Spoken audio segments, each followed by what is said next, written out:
Hello guys, welcome back to our channel. ఈ వీడియోలో సిద్ధు జొన్నలగడ్డ గారు యాక్ట్ చేసిన తెలుసు కదా మూవీ రివ్యూ చూద్దాం. మూవీ అయితే బాగుంది భయ్య, నాకైతే నచ్చింది. మూవీ ప్రమోషన్స్‌లో అండ్ ఇంటర్వ్యూస్‌లో సిద్ధు చెప్పినట్టు ఇదొక యూనిక్ కాన్సెప్ట్, డిఫరెంట్ కాన్సెప్ట్ లాగా ఉందా అంటే కంప్లీట్‌లీ యూనిక్ అని చెప్పలేం కానీ ఒక ఫ్రెష్ ఫీల్ అయితే వస్తుంది. ట్రైలర్ చూసిన తర్వాత నేను ఒక యాంటిసిపేషన్‌తో వెళ్ళా. ఓకే, ఇలా ఉంటుందేమో movie, like complete male dominance లాగా సిద్ధు క్యారెక్టర్ ఉంటుందేమో అనుకున్నా. బట్ అలా అయితే ఏం లేదు. డామినెన్స్ అని కాదు కానీ మనం ఎందుకు తగ్గాలి అనే టైప్‌లో ఉంటుంది. స్టోరీ ప్రోగ్రెస్ అయ్యే కొద్దీ అసలు ఎవరు కరెక్ట్ అనే డైలమాలో ఉంటాం కొంచెం సేపు. ఎందుకంటే ఎవరి పాయింట్ ఆఫ్ వ్యూలో వాళ్ళు కరెక్ట్. బట్ వాళ్ళ ఐడియాలజీ అండ్ వాళ్ళ మైండ్ సెట్ వల్ల నేనే కరెక్ట్ అనేలాగా ఉంటారు. బట్ మూవీ ఎక్కడ కూడా బోర్ అయితే కొట్టదు. మూవీ ఎలా ఎండ్ అవుతుంది అనేది ఆబ్వియస్లీ మనకు అర్థమైపోతుంది. బట్ అలా అవ్వడానికి దానికి ఈవెంట్స్ ఇంట్రెస్టింగ్‌గా ఉంటాయి అనుకున్నా. బట్ చాలా నార్మల్‌గా ఎండ్ అయిపోతుంది మూవీ. మూవీలో నాకు బాగా నచ్చింది ఏంటంటే cinematography and screen play. Cinematography అయితే చాలా బాగుంది. అండ్ స్క్రీన్ ప్లే కూడా చాలా ఫ్రెష్‌గా అనిపిస్తుంది. నీరజా కోన గారు చాలా బాగా తీశారు. ఇంకా స్టోరీ విషయానికి వస్తే ఈ మూవీలో ఉండేది ఓన్లీ 4 క్యారెక్టర్సే.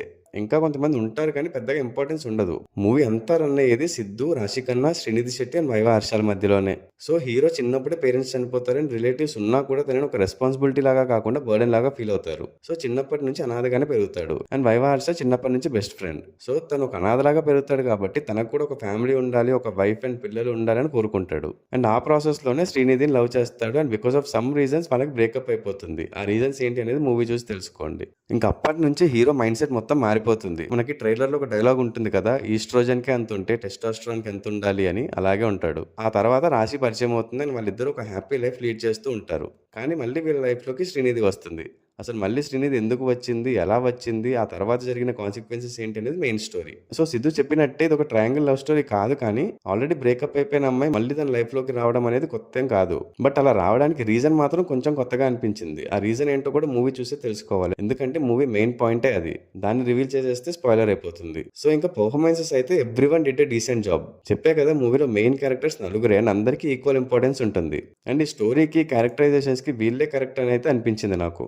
ఆ సీన్స్‌కి ఎలాంటి పర్ఫార్మెన్స్ ఇవ్వాలో, ఎలాంటి ఎమోషన్స్‌ని క్యారీ చేయాలో పర్ఫెక్ట్‌గా పోర్ట్రే చేశారు అందరూ. Maybe hero and heroines lead characters కాబట్టి వీళ్ళతో కంపేర్ చేసుకుంటే వైవా హర్షకి కొంచెం స్క్రీన్ టైం తగ్గుండొచ్చు. బట్ చాలా ఇంపార్టెంట్ క్యారెక్టర్. హీరోకి ఒక బెస్ట్ ఫ్రెండ్ లాగా సపోర్ట్ చేస్తూ, అడ్వైస్ ఇస్తూ చాలా బాగా చేశారు. ఎస్పెషల్లీ సెకండ్ హాఫ్ లో ఒక ఎమోషనల్ సీన్ ఉంటుంది, అదైతే చాలా బాగా నచ్చింది నాకు. అండ్ ఈ మూవీలో కొన్ని డైలాగ్స్ ఈ జనరేషన్ యూత్ కి గట్టిగా తగులుతాయి అండ్ బాగా కనెక్ట్ అవుతారు కూడా.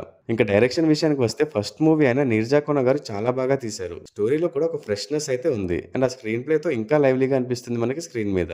ఇంకా తమన్ గారి మ్యూజిక్ కూడా బాగుంది. మూవీ సోల్ ని, క్యారెక్టర్స్ ఎమోషన్స్ ని ఎలివేట్ చేస్తూ ఆ బీజిఎం చాలా బాగా ఇచ్చారు. సో ఓవరాల్ గా మూవీ అయితే బాగుంది. అండ్ మీరు కూడా చూడండి అని అయితే సజెస్ట్ చేస్తా. ఇంకా నచ్చుతుందా లేదా అంటే అది ఇంకా వాళ్ళ మైండ్ సెట్ అండ్ థింకింగ్ ని బేస్ చేసుకొని ఉంటుంది. సో అందరికీ నచ్చుతుంది అని చెప్పలేం. బట్ ఒక ఫ్రెష్ ఫీల్ అయితే ఉంటుంది, అది మాత్రం గ్యారంటీ. ఈ మూవీకి నేను ఇచ్చే రేటింగ్ 3.5/5. మీరు ఈ మూవీ ఆల్రెడీ చూసేసి ఉంటే మీకు ఎలా అనిపించిందో కమెంట్స్ లో చెప్పండి. అండ్ మన ఛానల్ ఇంకా సబ్స్క్రైబ్ చేసుకోకపోతే వెంటనే సబ్స్క్రైబ్ చేసుకొని నోటిఫికేషన్స్ ఆన్ లో పెట్టుకోండి. అలాగే మా వీడియో మీకు నచ్చినట్టయితే లైక్ చేసి మీ ఫ్రెండ్స్ అండ్ ఫ్యామిలీ మెంబర్స్ కి షేర్ చేయండి. Also follow us on Facebook and Instagram. Thanks for watching. See you in the next video. Adios.